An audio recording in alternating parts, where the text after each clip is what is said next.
Shalom. Bien-aimé, j'aimerais te dire quelque chose ce matin.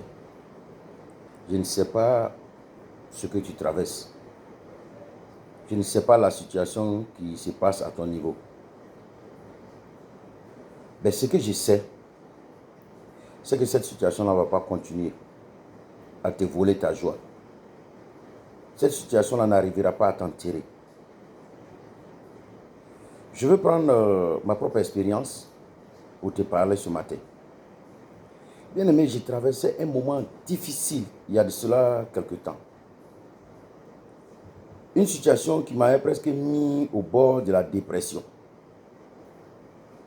Une situation qui a vu que plusieurs m'avaient tourné le dos, critiqué. Tout ce que les gens pouvaient dire, ils ont fait. Et pendant que j'étais là, un jour, Dieu me révéla cette parole forte. Il me dit, je suis le planificateur de ta vie. La parole, le planificateur de ta vie, ça m'a quand même choqué. Je me suis posé des questions. Comment Dieu peut être planificateur de moi, ma vie, et puis je souffre comme ça? Et puis je subis toutes ces choses, toutes ces injustices, ces railleries, ces moqueries. Et Dieu me rappelle toujours, je suis le planificateur de ta vie. Je fais le songe, et dans le songe, le Seigneur répète, je suis le planificateur de ta vie. Bien aimé, je ne comprenais pas. Jusqu'à ce qu'un jour, le Seigneur ouvre mon esprit sur l'histoire de Joseph dans la Bible. Le Seigneur me rappelle que c'est lui qui a planifié la vie de Joseph depuis le début jusqu'à son accession au pouvoir en Égypte. C'est lui qui a planifié et qui a mis dans l'esprit de Joseph les songes qu'il a eus, où il a vu le soleil et la lune se prosterner, où il a vu tout ce qui devait être une élévation se trouver en bas de lui.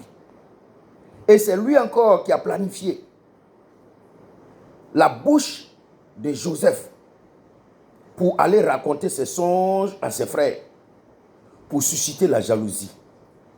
C'est lui encore qui a planifié le fait que ses frères se retrouvent loin de l'espace dans lequel ils se trouvaient avant. La Bible dit qu'ils partaient, ils envoyaient les troupeaux de leur père à une distance.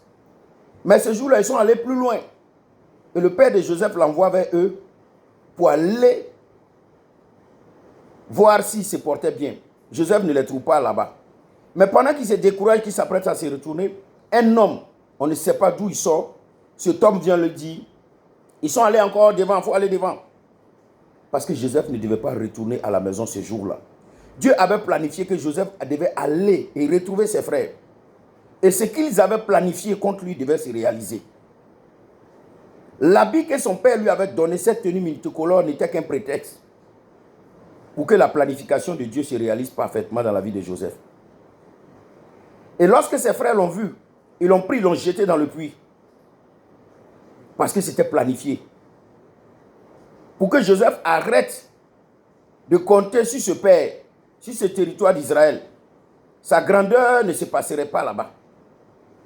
Et pendant qu'il est dans le puits, la Bible dit que le grand frère Ruben avait décidé de venir derrière pour venir libérer Joseph. Mais lorsque Ruben est venu pour libérer Joseph après, il a trouvé que ses frères avaient déjà sorti Joseph du puits et l'avaient vendu à des marchands d'esclaves. Alors je me pose la question. Si Ruben réellement voulait sauver Joseph, il était l'aîné. C'était dès le départ qu'il devait s'imposer en tant que l'aîné et puis libérer Joseph. Mais il ne l'a pas fait devant les hommes. C'est pour cela que Dieu a planifié qu'il ne pourrait pas sauver Joseph. Pour ne pas que Joseph lui soit redevable la vie. Imaginez que les frères de Joseph le sortent du puits. Et pendant qu'il le sort du puits, c'est en ce moment juste qu'il voit une caravane de vendeurs d'esclaves. Parce que Dieu est planificateur. Il a planifié tous les chemins du désert pour que les vendeurs d'esclaves viennent passer non loin de là. Car c'était le moyen de transport pour envoyer Joseph en Égypte. Il a planifié l'arrivée de Joseph en Égypte. Il y avait tous les hommes, toutes les maisons pour accueillir Joseph. Mais il a fallu que Joseph soit accepté dans la maison de Potiphar, un proche de Pharaon. Parce que dans cette maison, il y avait une femme qui était elle aussi une planification pour amener Joseph en prison. Et parce qu'en prison, il y avait deux hommes. Comment comprendre que au même moment, deux personnes peuvent fâcher Pharaon en même temps? Celui qui donne le vin et celui qui lui donne le pain. Et Joseph arrive à interpréter pour qu'il y ait un témoignage. Le planificateur était à l'œuvre. Et lorsque Joseph veut maintenant se confier à l'homme, à cette chanson-là, il oublie pendant 2 ans. Non. Jusqu'à ce que Dieu même, le planificateur par excellence, aille planifier maintenant le songe de Pharaon. Il y a eu un songe au départ. Il y a maintenant un songe à la fin. C'est Pharaon qui a le songe, qui est l'accomplissement des songes de Joseph. Joseph sort et Joseph se retrouve au palais.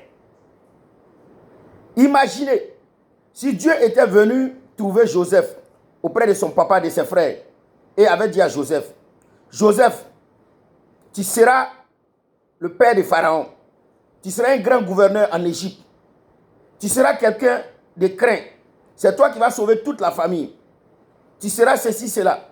Mais pour cela, tu vas passer d'abord par la trahison de tes frères. Ils vont te jeter dans un puits. Tu vas pleurer, crier partout. Ensuite, ils vont te vendre à des marchands d'esclaves. Ils vont t'envoyer dans un pays où tu ne parles pas leur langue. On va te vendre sur la place du public comme étant un esclave.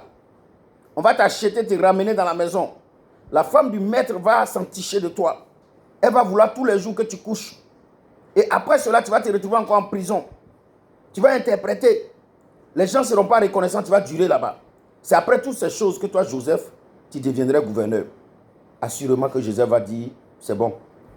Gouvernorat, la prenez. Moi, je ne veux pas. Bien-aimé, c'est pour te dire que Dieu est le planificateur de ta vie. Toutes les étapes par lesquelles tu passes font partie du plan de Dieu. Le rejet des hommes, les murmures, les trahisons, tout ce par quoi tu passes, ce n'est pas un hasard. C'est Dieu qui l'a planifié. C'est Dieu qui l'a prévu. Et au moment opportun, ceux qui te rejettent seront assis et verront la main de Dieu. Sois fortifié. Garde le courage. Marche avec la foi. Comme Joseph a été en Égypte. Il savait que son père n'était pas là-bas. Il savait que personne n'était là-bas pour le reconnaître. Mais il n'a pas accepté de se compromettre avec la femme de Potiphar. Ne te compromets pas.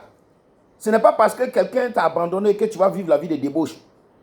Ce n'est pas parce que quelqu'un a refusé de te donner que tu vas te mettre dans le vol, dans des choses qui ne t'honorent pas. Reste tel que tu es. Celui qui a planifié ta vie et qui te connaît mettra tout en œuvre pour que ta vie soit un témoignage. Demeure béni. Demeure béni. L'évangéliste Diane Hassan. Shalom chez toi.